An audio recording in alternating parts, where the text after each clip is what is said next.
What If Season 2, the thing that was hated immediately because it was leaked by fans. So fans hated the episodes we got. I personally did not watch What If Season 1 when it was coming out. I watched the thing in full when it was already out. I did the same with Winter Soldier, Loki, and Hawkeye.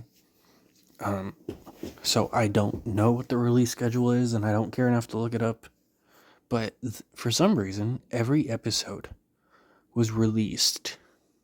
No, like after a day.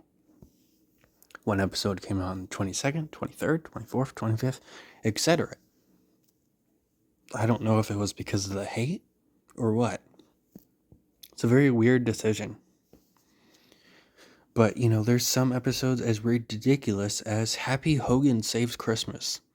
Now, the show has gotten backlash for a lot of reasons, but on TikTok, it's probably happening elsewhere. But there's a big backlash because Captain Carter has been shown a lot, and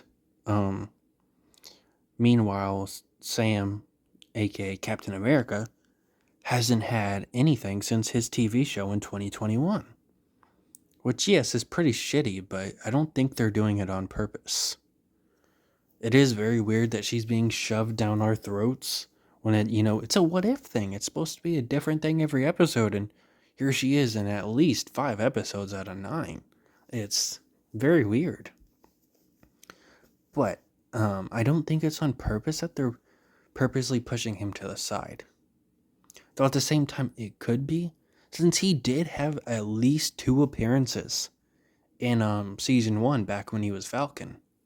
But he had 0 appearances in this season, not even as Falcon. He was in the Marvel Zombies episode, and I know he was in another one, but I'm forgetting. Anyways. We get one that I really liked was Nebula as, the leader. What if she got, sent to a different planet and she was a good guy or whatever? Yondu's immediately killed. She takes his thing and she now has the arrow. It was a pretty interesting episode. I really enjoyed that one. Now, let's look at the other episodes. It was called What If She Joined the Nova Corps or whatever. So, what if Peter Quill attacked the Earth's Mightiest Heroes? Was just, a young Peter apparently working with Ego, but he actually doesn't want to work with Ego. Basically just reusing the pots of Guardians of the Galaxy, but this time he's younger. He still has the big reveal of finding out that the dude killed his mom, and, that's it. It was a very boring episode. Black Panther is in it, but he's not voiced by T'Challa. Black Panther does make a few more appearances, if I remember correctly, but he does not have a voice actor. I think that was them touching the waters of if they could replace Chadwick Boseman, which is a very shitty thing to do since they already had Shuri take up the mantle. But, that's just my theory. Like, why else would he only be in one episode? And he only had a few lines. He really didn't talk that much. So it was just them testing the waters. I guarantee it. No one else has talked about Black Panther being in What If. What if Happy Hogan Saved Christmas? I already talked about that. What if Iron Man crashing on the Grandmaster? It was an okay episode, but really not much to it. What if Captain Carter fought the Hydra Stomper? This one just feels like, what if Captain America is Bucky instead? Because, Captain America's evil, doesn't really understand who he is, and he has to be talked into being a good guy again. Just feels like what if Captain America was Bucky? Not what they called it. What if Kararu reshaped the world? Very interesting episode. I take back that I only liked one. I really enjoyed this one. Brand new character. And I think they did pretty good. A white man wrote the episode, but he did okay. And it is a brand new Native American hero. What if Hello found the 10 rings? Okay episode. And that is really all I can say. A lot of okay episodes. What if the Avengers assembled in 1602? Now, this is where they shove it down our throat. You know, I might have been exaggerating 5 episodes. It's probably 3. But what if the Avengers assembled in 1602? Interesting concept, right? We're going to get a different set of Avengers in like way in the past. They're barely in the episode, and it's a Captain Carter episode. It has basically nothing to do with the Avengers. They have maybe one fight scene that's only a few minutes long, and then she leaves and the episode focuses on her. And then they fight again with the Avengers, so actually 2 fight scenes. And, you know, it still focuses a lot on her. We do get Red Skull in that episode. And, no voice lines. He shows up a few times, no voice lines. And Killmonger also shows up in the finale with no voice lines. You know, bringing in major characters and giving them no voice lines is very weird. I get if it's just like a no-name guard that gets taken out, but a character like Red Skull and Killmonger should have at least one voice line. And then what if Strange Supreme intervened? Again, mostly focused on Captain Carter, but they do bring in the new Native American hero. She was kind of underwhelming in this episode because, once again, it focuses on Captain Carter. I still thought she did pretty good, but she really does not do that much in this episode. Because once again, you know, it's focusing on Captain Carter. A lot of people, not just me, did not like Captain Carter being in the show so much. Because a what if show should have more interesting things. Other people have said their takes on what they should do. I think it would be the perfect way to hype interest into new characters, in my opinion. Like, not just like brand new characters like Cora, even though she's very interesting, and I hope to see more of her in What If Season 3, since they've already confirmed that. And I hope to see more of her just in general. I would love to see who they pick if they don't pick the same voice actor. Because I don't know if the voice actor is white. That would be cultural appropriation, definitely, if they had a white actor play Native American in the live action movies. But if she's not, definitely pick her to be in the live action movies. But I would love to see her in the live action movies too. Anyways, my point is, they could bring in characters that they have not introduced into the MCU. Doesn't even have to be new characters.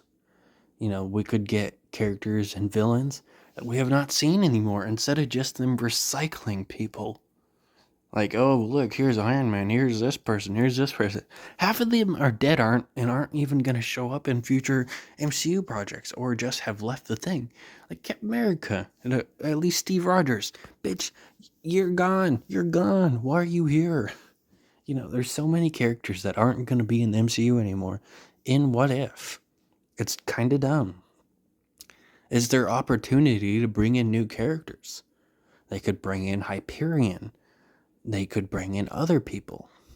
Just Hyperion's the only one off the top of my head.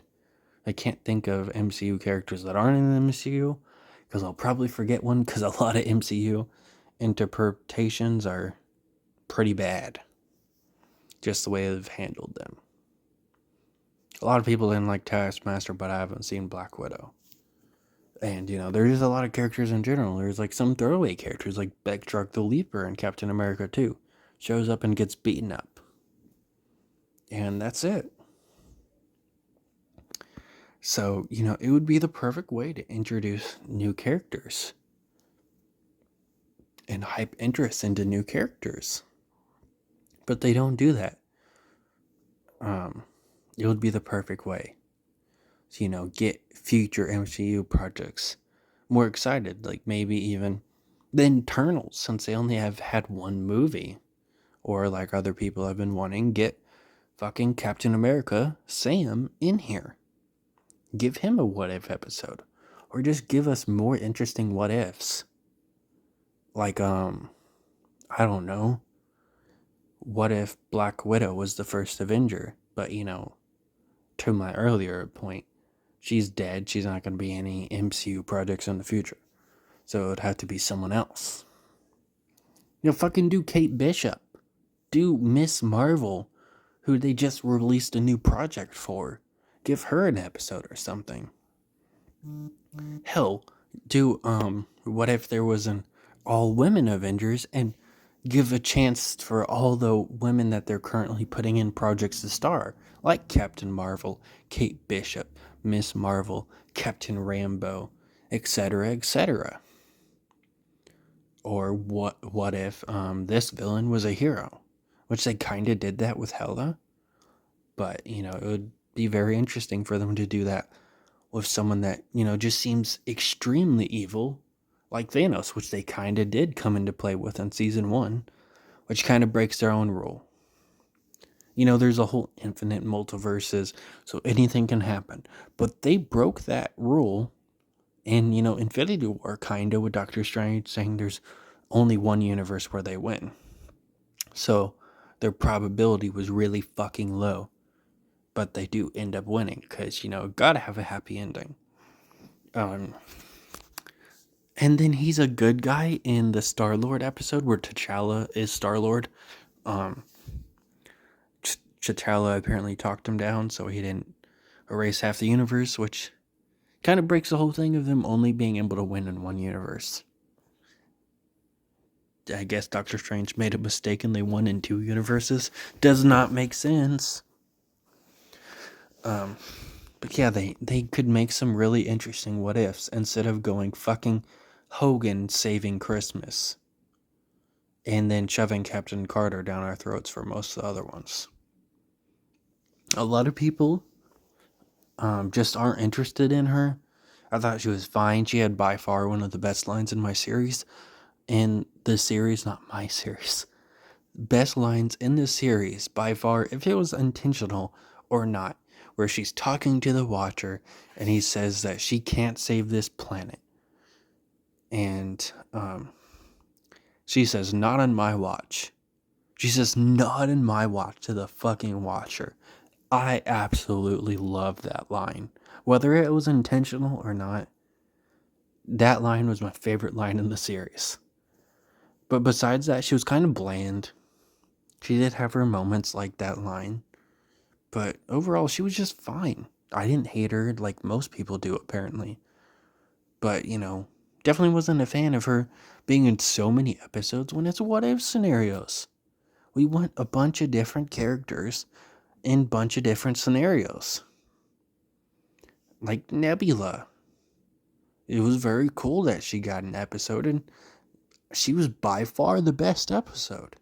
There was only really 2 episodes I would say that I would rewatch, and that would be her episode and episode 6. The rest, I could care less. Because, like I said before, Peter Quill, Hogan, did not care for those at all. And the rest of them are just basically Captain Carter episodes. Besides Iron Man 1, which is okay at best. They did somehow get Jeff Goldblum to return to voice the role, and he still has his nail polish, which is pretty cool. But, that's it. I'm really hoping season 3 is better. With them dropping it so soon after the season 2 ending, at least dropping the trailer, it's not looking very good in my opinion. And that would be it.